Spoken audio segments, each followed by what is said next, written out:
¿Qué ocurriría con esa tecnología en el tercer mundo? Imaginaos por un momento que fuéramos capaces de llevar la telemedicina a países como África o como Asia. ¿Qué pasaría? Imaginaos por un momento que seríamos capaces de llevar la enseñanza a poblados donde no llega la información. ¿Qué pasaría? ¿Qué pasaría? Mejor dicho, va a ocurrir. Y cuando una población, cuando un país, cuando un pueblo tiene sanidad y tiene educación, tiene riqueza y tiene prosperidad. Y empoderas a la sociedad.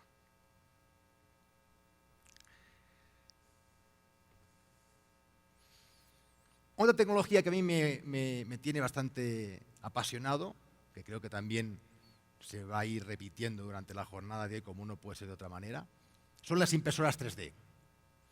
Lo primero que voy a hacer es, con todo vuestro permiso, cambiar el nombre. Esto no es una impresora 3D, es una fábrica portátil.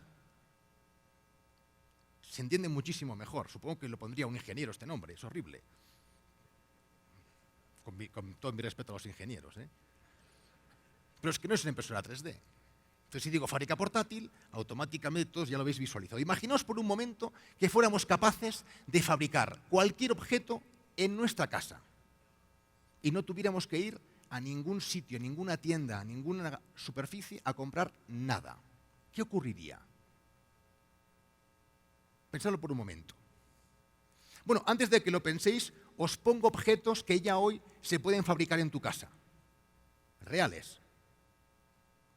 Prótesis, gafas, juguetes, bicicletas, zapatillas de deporte, alimentos, partes de un vehículo, instrumentos musicales, etcétera, etcétera, etcétera. Yo os pongo un ejemplo que lo vais a entender muy bien. Yo me visualizaba, la verdad es que nuestros hijos tienen un panorama, bueno, luego hablaremos más de nuestros hijos, porque pobrecitos míos les ha tocado una época súper excitante de vivir, ¿no? Pero yo me imaginaba por un momento, de aquí a unos años, que me preguntaría mi hijo, oye papá, ¿tú cómo me comprabas los juguetes? Digo, bueno, pues mira, había una marca de juguetes que a mí me gustaba mucho, que veía un anuncio en televisión.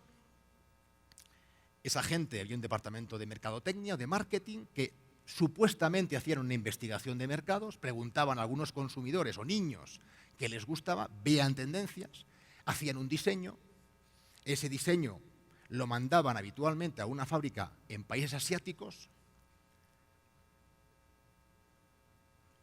se fabricaba allí, en masa, eso iba a unos grandes contenedores, a unos camiones, se iba al puerto, se cargaba en el puerto, se distribuía por mar a muchos países del mundo, que cuando llegaba al puerto destino descargaban el tráiler, descargaban las cajitas, veían camiones más pequeñitos y cada cajita almacenes más pequeñitos, que venía alguien con esos paquetitos, entraba en una tiendecita, colocaba en el stand algunos de esos juguetes, tu papá iba un sábado, miraba el juguete y si encontraba el juguete que estaba buscando con el color que estaba buscando, lo compraba, lo pagaba, lo recogía, se iba a casa y te lo daba.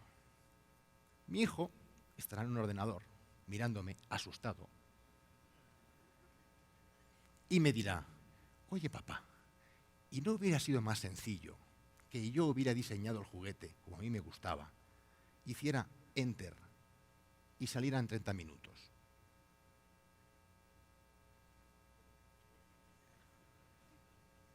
Y entonces le diría, no tienes ni idea. Ya lo entenderás de mayor. Que son frases muy socorridas cuando uno se da cuenta que la nueva generación es muchísimo más inteligente que nosotros, ¿no? Bueno, pues esto es lo que va a ocurrir. Pero lo más dramático no es este caso. Imaginaos la destrucción de la cadena de valor que va a sufrir muchas industrias por el CD print. Fábricas en el extranjero. ¿Por qué? Transporte logístico. ¿Por qué? UPS, el principal operador de Estados Unidos, ya ha declarado que quiere dejar de ser un operador logístico a un fabricante de CD print.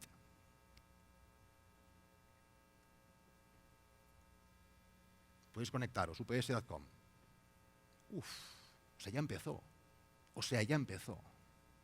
Walmart ya tiene muchos hipermercados de Estados Unidos, un corner con máquinas CD print. Tú puedes desde tu casa diseñar cosas, la imprimen en Walmart o lo recoges o te lo llevan a casa. Ya ha empezado. Y yo os diría, para que nadie entre en pánico y nadie se vaya corriendo a su empresa ahora mismo, no es mi intención. Si vuestros negocios están basados en cosas que suenen así, tranquilos. Como sea de plástico, temblar, iros corriendo. ¿Lo entendisteis, no? Bien. Porque va a ocurrir seguro. Lo que no sé deciros es cuándo.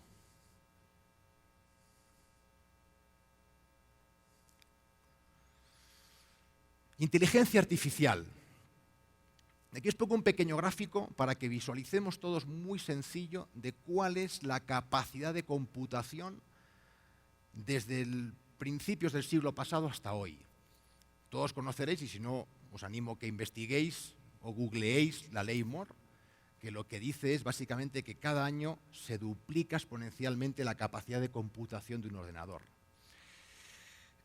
Todos tenemos como muy natural tener un ordenador encima de la mesa, como mucho de la gente que os veo en la sala, ¿no? Pensar que el ordenador más o menos portátil data de 1990, no hace mucho.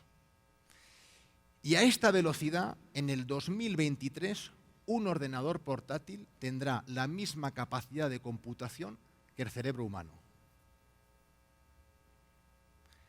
Y lo que es más excitante, en el 2045, un ordenador portátil tendrá la capacidad de computación de todos los cerebros del planeta, de 7.000 millones de habitantes. ¿Qué va a ocurrir? Yo no os lo voy a decir. Pero sí os voy a decir lo que está ocurriendo con esto. Primero, y es inaudito, noticia de hace 3 semanas, IBM, Google, Facebook, Microsoft, Amazon se reúnen para dibujar el futuro, para marcar el mercado de la inteligencia artificial en el mundo en los próximos 30 años. Fijaos lo que está pasando. Los principales players, los dominadores de la tecnología en el planeta, ven que esto es tan grande que van a ir de la mano. Van a crear las reglas del juego. Y evidentemente, si veis las compras que han tenido las compañías de inteligencia artificial en los últimos 24 meses por parte de los Googles, los Salesforce, los IBMs, los Twitter, es impresionante. Cualquier empresa en el planeta que se mueve un poco hacia la inteligencia artificial es comprada. Están comprando talento, ingenieros, matemáticos, capacidad de computación, porque lo que viene aquí detrás es automatización de procesos inteligentes. Es que las máquinas cobren inteligencia. Y está muy, muy cerca. Muy cerca.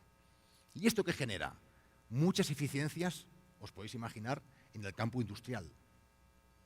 Muchas eficiencias en la plena guerra de digitalización, en la conexión marca-consumidor.